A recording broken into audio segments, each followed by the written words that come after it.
Shalom. Before I get started, I want to start by saying, Call Halam La Yahweh, by Hashem, Yahushua, by Hashem Kwadash. Double honors to my apostle elders, the great millstone, who taught me this truth and that rule well. And peace and salutation to the elect out there laboring and believing in the name of Yahweh, by Hashem, Yahushua, by Hashem Kwadash. This is Brother Amon from the GMS Charlotte camp, back with another lesson through the spirit and power of Yahweh, by Hashem, Yahushua, by Hashem Kwadash. And this lesson I'm going to go into, I'm going to entitle, Don't Fear, Stress Kills, okay?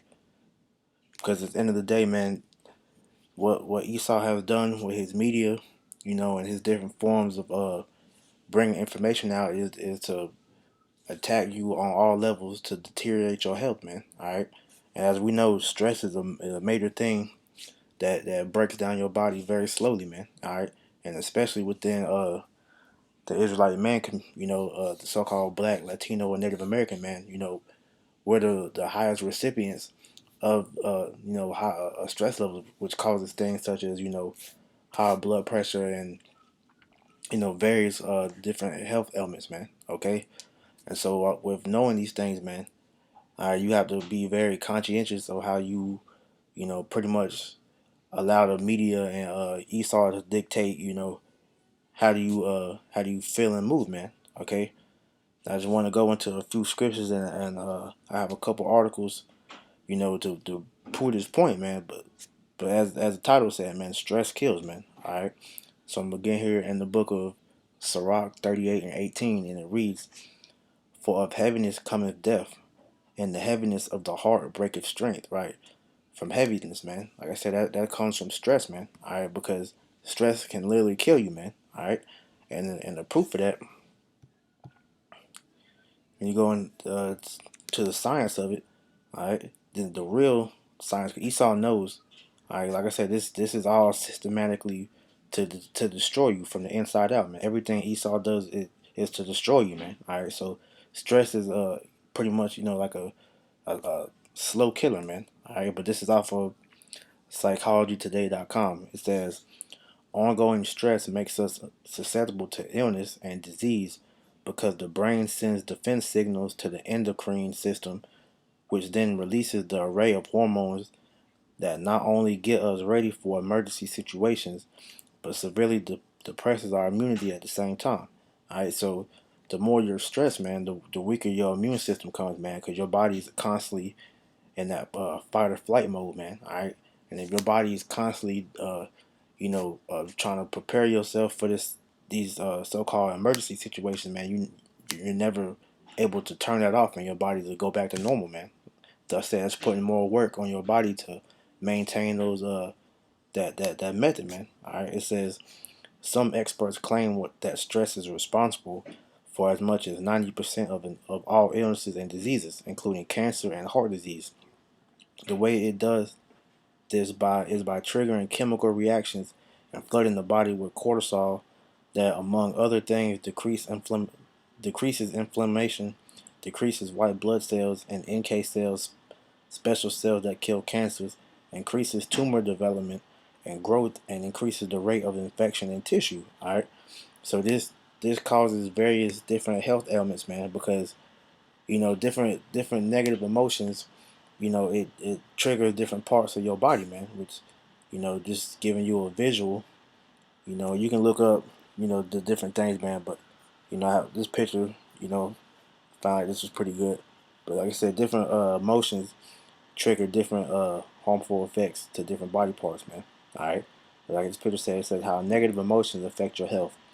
It says anger harms the liver, sadness harms lungs, worry harms stomach, stress harms heart and brain, and fear harms kidneys. All right. So like I said, and you can look this up more, but I just wanted to bring this to light, man, because to show you that all these different things that Esau he makes us feel throughout his media and then different things that he does within life, man, because hey, we're stressed out on all levels, man. And if it really wasn't for this truth, man, hey, we will it wouldn't be a miracle, Saki. It would be a miracle for Jake not to succumb, to the stress of the world, man. All right, because you got to face all different aspects, man. You got Jake getting stressed out from his woman at home, man. his children, whether he's gonna have a job or not, man. Is he gonna pay his bills? You got all different avenues that the stress is coming from, man. So yeah, you need the Heavenly Father to free you from that, man. That's why this truth is so heavy, man. But going back, this is Sirach 38 and 18. For of heaviness cometh death, and the heaviness of the heart breaketh strength. In affliction also sorrow remaineth, and the life of the poor is the curse of the heart, man. All right, and that's the state of the Israelites, Mike, right now, man. Because we're in a state of sorrow and mourning, and like I said, man, we're under the curses, man. As the curses tell you that we're pretty much our lives are hanging in the balance, man. And at any moment, that scale can tilt, man, and that could be it for you, man. Like I said, man, Jake is one paycheck away from being on the street, man. Like I said, man, you got the damn wicked women, that Jake got to deal with, man. That's causing constant stress, man. Like I said, you got disobedient children. You know, you got stress coming from every avenue, man.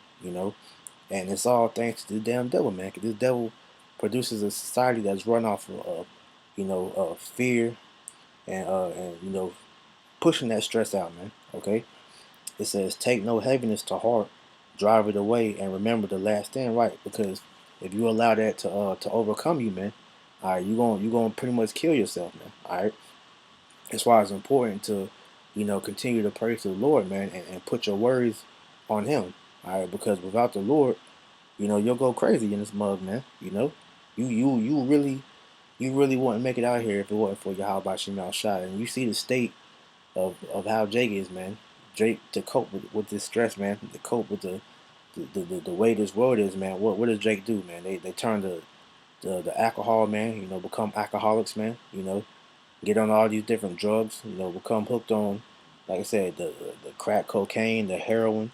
You know, Jake like to smoke his brain away, man.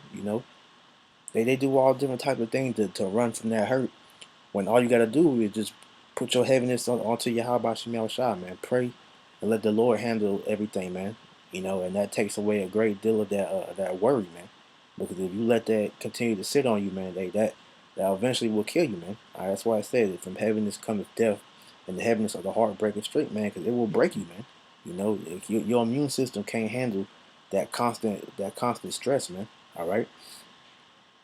This is Sirach 30 and 14. It says, better is the poor being sound and strong of constitution than a rich man that is afflicted in his body, right? Because, with this society, it's all about, get rich or die trying, man. It's all about the bag. You trying to get the bag, but then you so worried about, getting all this money. You got mother working 7 days a week. They got that slogan in the world, no days off, man. When your body needs that time to recover, man. So being it says better is the poor being sound and strong in constitution, man, because you got yourself, pretty much set. All right, how about Shemal Shah? He gave you the wisdom, to be able to hold yourself together, so you're not constantly stressing about what you're gonna be able to do to get by, man. You letting the Lord handle it.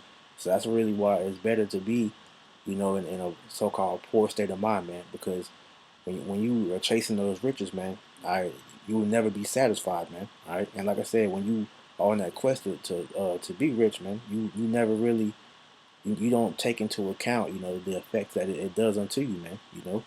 It says health and good state of body are above all gold, and a strong body above infinite wealth, right? Because if you're rich with poor health, man, that's counteractive to that, man, because you're not going to be able to fully enjoy your riches, man, because you constantly, having to do stuff to make sure your health is good, man. You're gonna be on all types of medication, man. You may not be able to walk, like you once was. Wouldn't be able to do as much because you're constantly trying to take care of your body, man. So if you are healthy, you know, but you may not have a lot of money, man. That trumps being rich and being unhealthy, man. All right. And you look at how these Edomites, man. Mainly these damn bankers, man. They got all the money in the world, but look at them, man. They look terrible, man. They look like they're ready to kill over and die as we speak, man. But But that's because they're the devil, man. All right. But you gotta look at it from the aspect of, excuse me. A better example is you got our people that that chose that fame and their money, man. And you look at them, man. They look dead too, man.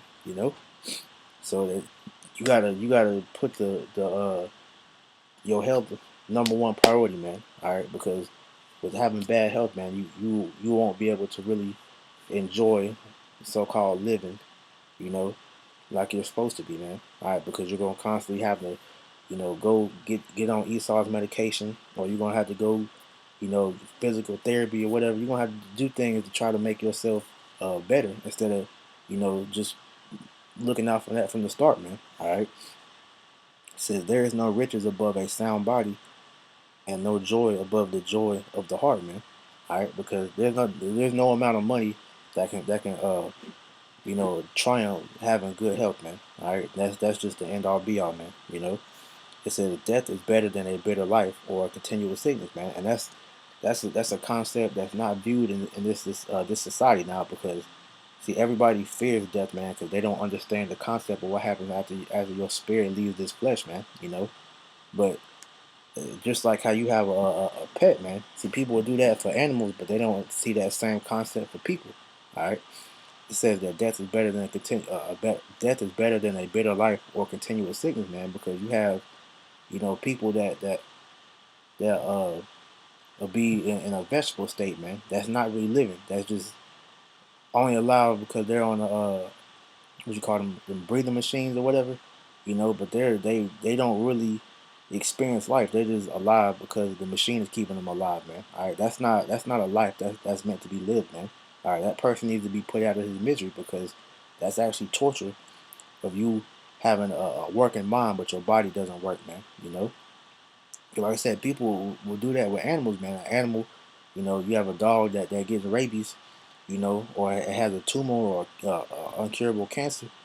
What do? They normally put that dog out of his misery. They take him to the vet and put him to sleep, man, because they don't want that dog to suffer. So, how much more people? So you gotta look at it in a state of, you know, you shouldn't fear death, man, because in the end, that's you being released from your bondage, which is this flesh, man. All right. So jumping down to verse 20, it says, it's like 21. Give not over thy mind to heaviness, and afflict not thyself and thy own counsel. Right, you gotta constantly be putting yourself up, man. You're not supposed to be putting yourself down, man, because that constant, uh, uh, pressure that you're putting on yourself when you don't meet your so-called when you don't meet your expectations, man.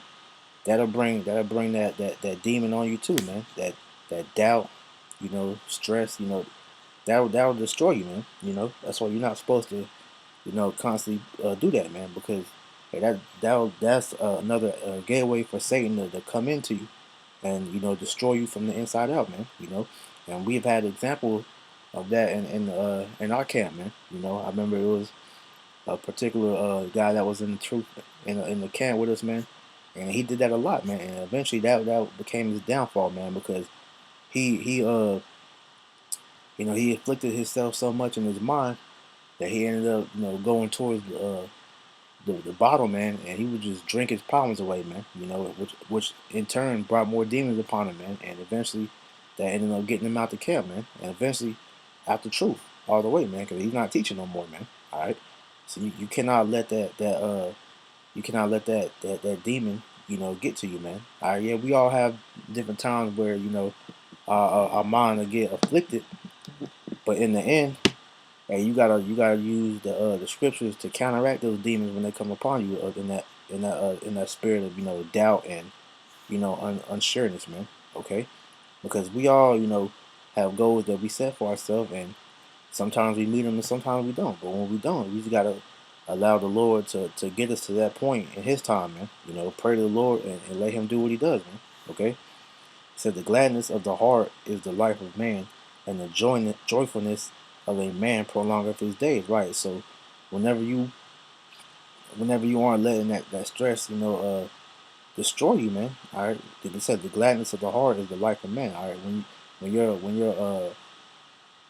let's talk about when you're like in a good state of good state of mind, when you're in a state of joy, man, that prolongs the days, man. Cause you have that saying in the world that you know that laughter helps you live longer, man. Which I don't know if that's so-called scientifically proven, but that it does lift your spirits up whenever you really like say when you're around the brotherhood, man, and you're truly fellowshipping in the spirit, man. That lifts your spirit up, man. Which helps you get along, man. It helps you get by. It said, "Love thine own soul, and comfort thy heart, and remove sorrow from thee, for sorrow hath killed many, and there is no profit therein." Right? You can't let that stress constantly weigh you down, man. Because like I said, it'll be to your undoing, man. Love thyself, man. That's the thing with this truth. That's one thing that you learn is you learn how to love thyself, man. Because this world doesn't teach you how to love yourself, man. This world constantly wants you to compare yourself to people, man. Compare yourself to the celebrities. Compare yourself to fellow workers or bosses. It's a constant comparison, and it's impossible for you to do that. You are your own person, man. You have to do what's good unto you, and allow the Lord to grow you, man. That's how you begin to learn how to love yourself, man. You begin to know yourself, because this world does not teach you how to do that, man. All right. It says envy and wrath shorten the life, and carefulness bringeth age before the time. Right. And as we know, it says envy and wrath shorten the life, because like those are negative emotions, like I said, man. But the ultimate envy and strife that we're gonna face is this envy and strife of the so-called white man. All right, when he's coming down with all these different legislation, and eventually when he comes down with that great wrath, man, because another way that he's using this pretty much way to bring this high stress level to you is whole with this whole coronavirus COVID-19 thing. Every time you go on TV, you go on YouTube, you go to different media outlets, man. That's all you're hearing is the death toll. You're hearing the vaccine. You're hearing all these different things, which for somebody that doesn't know how to handle that, man. That's not doesn't have this wisdom, man. Hey, they'll freak out, man, because they don't understand what's happening, and eventually they're gonna succumb to that, man. All right, but for the men of the Lord, we understand what the Lord is doing, and we understand that He's gonna handle it. He's gonna protect us from all that, man. So we don't let that worry us, man. All right, because like I said, when you let it worry you, it is eventually gonna wear you down, man. All right, you can't fear the thing that Esau is coming with, man. Because at the end of the day, it's all the Lord's will, man. You gotta let the Lord do what He does, man. All right, this is Wisdom of Solomon 17 and 12. It says, for fear is nothing else but a betraying of the succors which reason offers. All right, so fear is nothing else but the betraying of the help which reason offers. So if you fearing something, all right, you fearing the outcome of what's to come, man. When 10 times out of 10, man, it's never as bad as you making it seem like, because once you get through it, you'll understand that it wasn't as big of a deal as you thought, man. But that's those demons, playing on your mind, putting worry and stress on you, because they want you to be, they don't want you to go through that, they want you to be a coward. They want you to be, you know, pretty much stuck in that frame of mind that you can't do it, man. But you gotta confront those fears and overcome them, man. All right, because the help that we have is the how about Shemal Shah, man. All right, when we pray, we put those prayers up, man, and those prayers get answered. That's the succors that comes down, man. That help, man, and the expectation from being less count of the ignorant is more than the cost which bringeth the torment. All right. So it says, from the expectation being within less, count of the ignorance more than the cause which bringeth the torment. Which, like I said, man, all right, that fear pretty much is it be more than what the actual outcome of it would be, man. So you putting all that thought into the what ifs, or what could happen, or whatever, and then when you actually go through it, you see that it wasn't as bad as you was making it think, like, man. And that's how Esau plays on you with these different methods that he uses, man, because he wants you to fear, because a lot of our people, they don't understand the help that the Lord is offering, man, and only the elect is gonna actually, you know, get that help, man. 2/3, man, they would put their help in the so-called white man, and as he's constantly proving to our people that he's never gonna do anything beneficial for your well-being, man. You know, this everything he does is for the destruction of you. All right. This is Philippians 4:6. It says, "Be careful for nothing, but in everything by prayer and supplication with thanksgiving, let your requests be made known unto Yahweh Shemel Shai." All right. So before I break this down, I'm gonna go into this word. Be careful. All right. Let's see what we have to say this. Strong's G 3309. Merenao. Merenao. All right. It says to be anxious, to be troubled with cares. All right. To be anxious or troubled with cares, man. All right. So to be worried. All right. So going back, I'm gonna replace the word be careful. All right. So it says be careful for nothing. So worry for nothing, but in everything by prayer and supplication with thanksgiving, let your requests be made known to Yahweh Shemel Shah. All right. So don't worry, man. All you gotta do is pray to the Lord and allow the Lord to do what He does to help answer your prayers, man. All right. And He will answer those prayers in His time, man. All right.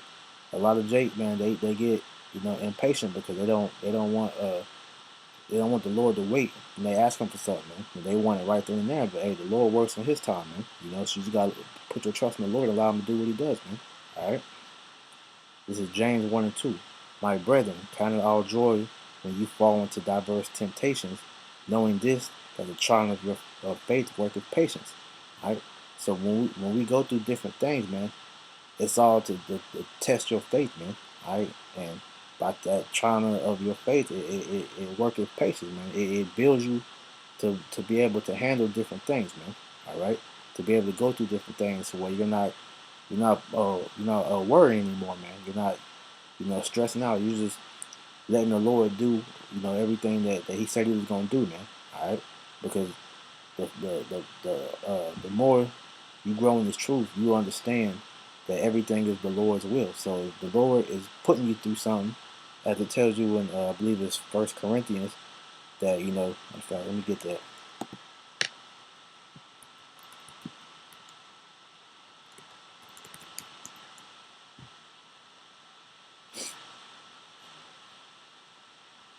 First Corinthians 10:13. There have no temptation taken you but such as is common to man. But Yahweh Shem Shai is faithful, who will not suffer you to be tempted above that you are able, but with the temptation also make a way to escape that you may be able to bear. Right. So the Lord's not gonna put you through nothing that you can't handle. So everything that you go through in life, man, no matter how scary it may seem, or no matter how big or small it is, man. But the Lord is putting you through that because He knows that you can go through it. Ultimately, man, when you go through it, man, He wants you to pray to Him so that He can give you the strength to get through it, man. All right. So it all goes hand in hand, man. The Lord is trying you to see if you really believe on Him. Are you really going to allow Him to help you, man? Or are you going to take matters into your own hands and make it worse, man? That's the end all be all, man. All right. So with knowing that, I'm gonna end it with this. This is Proverbs 3:5. Trust in the Lord with all thine heart, and lean not unto thy own understanding. In all thy ways acknowledge Him, and He shall direct thy paths. All right. It says, trust in the Lord with all thy heart, and lean not unto thy own understanding. All right. Because when you try to lean on your own understanding, all right, you're gonna put more stress and worry upon yourself, which is in turn gonna destroy you, man. All right. So you gotta let the Lord. You got a lot of Lord to do what He do, man. All right. The Lord's going. He's never made a mistake, man. All right. So whatever He puts you through, no matter the situation, no matter what He puts you through, man, it's for the betterment of you, man. All right. He's gonna help you out, but you gotta allow Him to do that, though, man. You gotta allow Him to help you, man. And all thy ways acknowledge Him, and He shall direct thy paths, man. All right. Acknowledge the Lord. Pray to Him, and have faith that He's gonna get you through it, man. And it says He shall direct thy paths, man. All right. And so that's it, man. Don't let stress and worry. Don't let those demons get in your mind destroy your way of thinking. Don't destroy your spirit, man. because that's what Esau and Satan wants is to destroy you mentally and spiritually, so that physically you will match that destruction, man. All right, because that's the end all be all is to destroy you, man. Okay, this is why he has everything set up like it is, man. Is to destroy you. All right, so allow Yahweh Shem Shah to help you and to heal you, man. So you don't have to worry about that. You don't have to worry about nothing, man. Okay, the Lord made it to where we shouldn't want for nothing, man. As long as we believe in Him, all right, we're gonna be all right, man. So with that, I pray this is edifying. I'm gonna close it out by saying, "Call Halam by Yahweh Bashim Yahshua Bashim Kakodash." Double honors to my apostle, elders, great millstone, and taught me this truth and rule well. Peace and salutation to the